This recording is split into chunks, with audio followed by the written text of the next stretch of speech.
Hello friends. तो QRMP scheme के बारे में आपको सबको बेसिक नॉलेज तो होगा ही, बट इसमें बहुत सारी कन्फ्यूजन है लोगों को।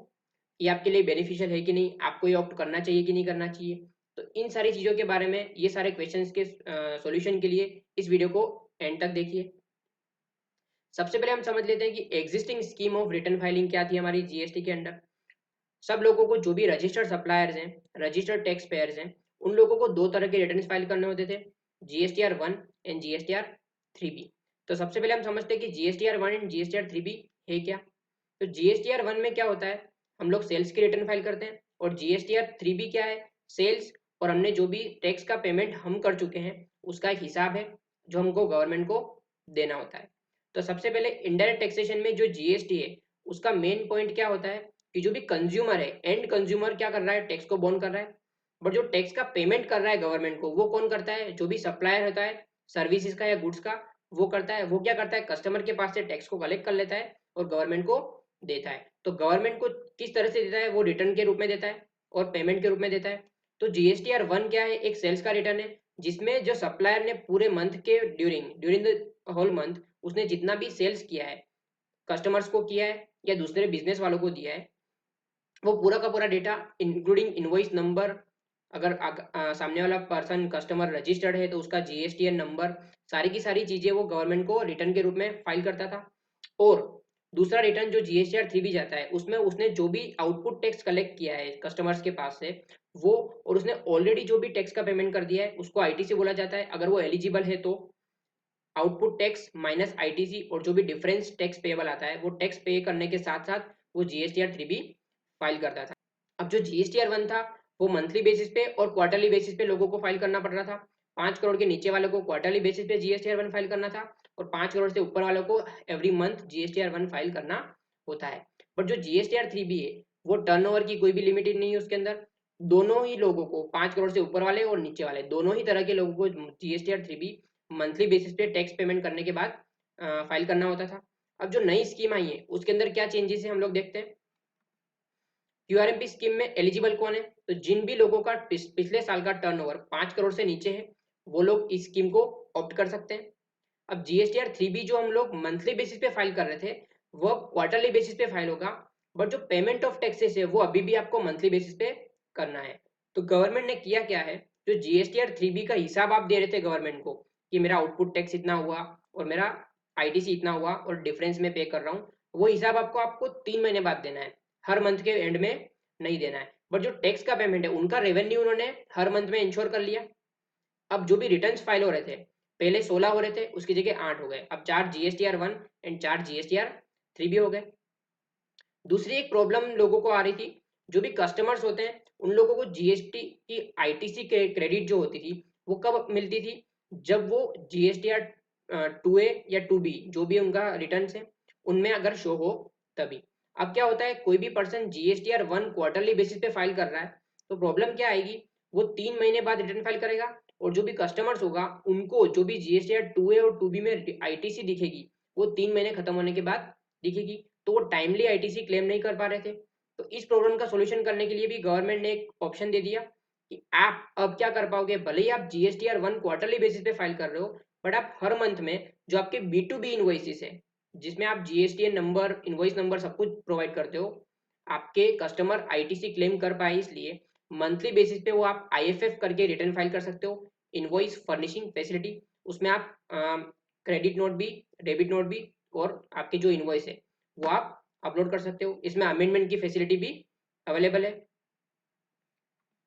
अब आपको ये ऑप्शन कैसे एक्सरसाइज करना है क्यूआरएमपी का, तो इस ऑप्शन को एक्सरसाइज करने के जो टाइम लिमिट है वो किस तरह से, आपको जिस क्वार्टर में आपको चूज करना है उसके पिछले क्वार्टर के सेकेंड मंथ से स्टार्ट से लेकर जो क्वार्टर में ऑप्शन चूज करना है उसके पहले मंथ के एंड तक आपको ये ऑप्शन ऑप्शन एक्सरसाइज कर लेना है जीएसटीएन में जाके।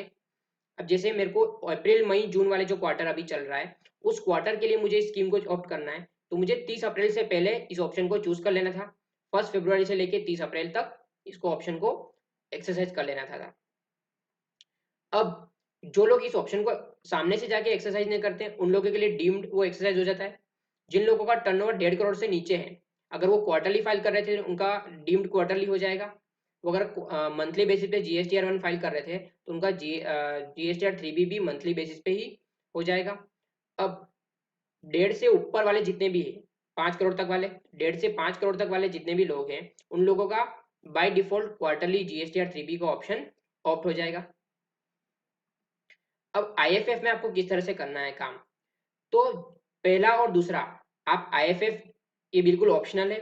फर्स्ट एंड सेकेंड मंथ के लिए आप इस रिटर्न को फाइल कर सकते हो। आपको B2B जितने भी इनवॉइसेस है including credit and debit note, आप नेक्स्ट मंथ की 1 to 13 तक आप इसको फाइल कर सकते हो। और जो थर्ड मंथ होगा उसका तो आप GSTR 1 में ही ले लोगे। और फर्स्ट और सेकेंड मंथ के डेटा फिर से आपको डालने नहीं है GSTR 1 में, वहां पे वो ऑटो पॉपुलेट हो जाएंगे। आप फर्स्ट एंड सेकेंड मंथ का जैसे ही डेटा डालोगे तो आपके जो भी कस्टमर्स हैं वो प्रॉपर ITC क्लेम कर पाएंगे। बट इसमें एक प्रॉब्लम दूसरी है कि आपको जो भी IFF फाइल कर रहे हो वहां पे आपको जो भी टोटल वैल्यू ऑफ इनवॉइस है वो 50 लाख से ऊपर नहीं जानी चाहिए। अब आपको QRMP स्कीम में पेमेंट किस तरह से करना है, तो टैक्स पेयर को नेक्स्ट मंथ की 25 तारीख से पहले आपको टैक्स का पेमेंट करना पड़ेगा। अब यहाँ पे टैक्स पेमेंट की दो मेथड है, क्योंकि हो क्या रहा था, जब आप GSTR 3B फाइल कर रहे थे तब आप गवर्नमेंट को पूरा हिसाब दे रहे थे कि मेरा आउटपुट टैक्स इतना है, मेरी ITC इतनी है और डिफरेंस मेरे को पे करना है। तो यहाँ पे दो तरह की मेथड अवेलेबल है, एक फिक्स सम मेथड और दूसरी है सेल्फ असेसमेंट मेथड। तो इन मेथड्स को हम लोग डिटेल में समझते हैं। तो पहली फिक्स सम मेथड है, या उसको 35% चलन मेथड भी बोलते हैं। यहाँ पे आपको कुछ भी नहीं करना है, सिर्फ 5 मिनट में आप टैक्स का पेमेंट कर सकते हो। यहाँ पे आपको क्या करना होगा, जो भी आपका पिछले क्वार्टर का जो भी टैक्स था उसका 35%, अप्रैल में 35% और मई में 35%। अगर आपका जनवरी से मार्च वाले क्वार्टर में 100 रुपये था तो आपको 35 रुपये का टैक्स का पेमेंट अप्रैल में करना है और 35 रुपये का मई में करना है। और आपका जून वाले में तो आप GSTR 3B फाइल करोगे, तो जो डिफरेंस है वो आपको वहां पे कर देना है।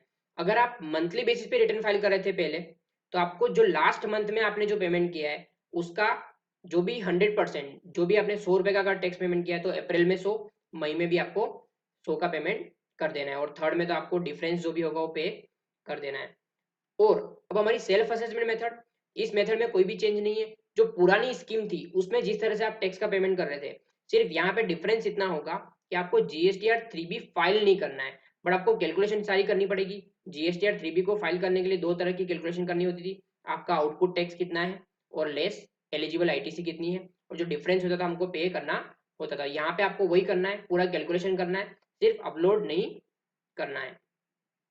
तो अब आपको कौन सी मेथड ऑप्ट करनी चाहिए, तो आप फिक्स सम मेथड कब ऑप्ट कर सकते हो, अगर आपका सेल्स बहुत ज़्यादा वेरी नहीं करता है मंथ टू मंथ, ठीक है, एक स्टेडी बिजनेस चल रहा है आपका, तो आप FSM में चले जाओ। आपको कोई मगजमारी करने की ज़रूरत नहीं है, कोई भी कैलकुलेशन करने की ज़रूरत नहीं है। 3 महीने बाद आप पूरा हिसाब करो और आप GSTR 3B फाइल कर दो। बट अगर आपका सेल्स बहुत ज़्यादा वेरी करता है, आपका सीजनल बिजनेस है, अब कभी आपकी सीजन आती है, कभी आपका स्लैक पीरियड आता है, तो वहाँ पे आपको सेल्फ असेसमेंट मेथड चूज करना पड़ेगा, क्योंकि आपको इंटरेस्ट का बहुत लॉस हो सकता है। यहाँ पे आपको क्या करना है, पूरी कैलकुलेशन कर लीजिए और रिटर्न अपलोड कर लीजिए, तो इसमें आप कंप्लाइंट रहेंगे। अब जो लोग SM के लिए जा रहे हैं उन लोगों को QRMP छोड़ के नॉर्मल स्कीम में ही रहना चाहिए, क्योंकि आप कंप्लायंस तो पूरा कर ही रहे हो, सिर्फ आप 3 महीने के लिए डेटा इकट्ठा करके फिर आप 3B फाइल करोगे। इससे अच्छा पूरा आप नॉर्मल स्कीम में रहिए और आप पूरा कंप्लायंस। अब QRMP स्कीम में इंटरेस्ट के बारे में हम समझ लेते हैं। तो आपको, अगर आप FSM मेथड में हो तो आपको डिफरेंस शॉर्टफॉल के लिए कोई भी इंटरेस्ट पे नहीं करना होगा। अगर आपने टैक्स पेमेंट करने में डिले किया है तो आपको इंटरेस्ट पे करना पड़ेगा, और आपने रिटर्न फाइल करने में डिले किया है तो आपको इंटरेस्ट पे करना पड़ेगा। बट अगर आप सेल्फ असेसमेंट मेथड में हो तो आपको शॉर्टफॉल के लिए भी और लेट रिटर्न फाइलिंग करने के लिए भी और लेट टैक्स का पेमेंट करने के लिए, तीनों ही चीज़ों के लिए आपको इंटरेस्ट का पेमेंट करना पड़ेगा 18% वाला। लेट फीस के बारे में समझ लेते हैं। लेट फीस वही सेम हमारी 50 पर डे पर रिटर्न, और अगर नील रिटर्न है तो 20 पर डे पर रिटर्न। बट मैक्सिमम जो उसका कैप है 5000 रुपीज का है, हमको मालूम है ये चीज। और फर्स्ट और सेकंड मंथ का जब आप पेमेंट करते हो वहां पे आपको कोई भी लेट फीस नहीं लगेगी। अगर आप लेट पेमेंट कर रहे हो इंटरेस्ट जरूर लगेगा, क्योंकि वो एक रिटर्न ही नहीं है, तो आपको लेट फीस एप्लीकेबल नहीं होगी। अब आपको पेमेंट किस तरह से करना है, तब आप अगर पेमेंट करने जाओगे GSTN पोर्टल पर, तो आपको पेमेंट में जाओगे, क्रिएट चलन में जाओगे, आपको साल वगैरह जो भी आपका पीरियड वगैरह डालना है, GSTN नंबर डालोगे, फिर आपको इस तरह से रीजन फॉर चलन देना पड़ेगा।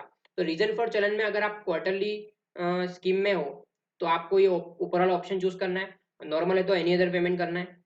तो आप ऊपर वाला चूज करोगे तो फिर आपको दो ऑप्शन में से एक ऑप्शन चूज करना होगा, 35% जो हमारी एफएसएम मेथड है, और सेल्फ असेसमेंट जो हमारी फिक्स सम मेथड के अलावा जो दूसरी मेथड है एसएम, वो आपको चूज करना है। तो जो भी आपने चूज किया है उस तरह से आप कैलकुलेशन कर दीजिए।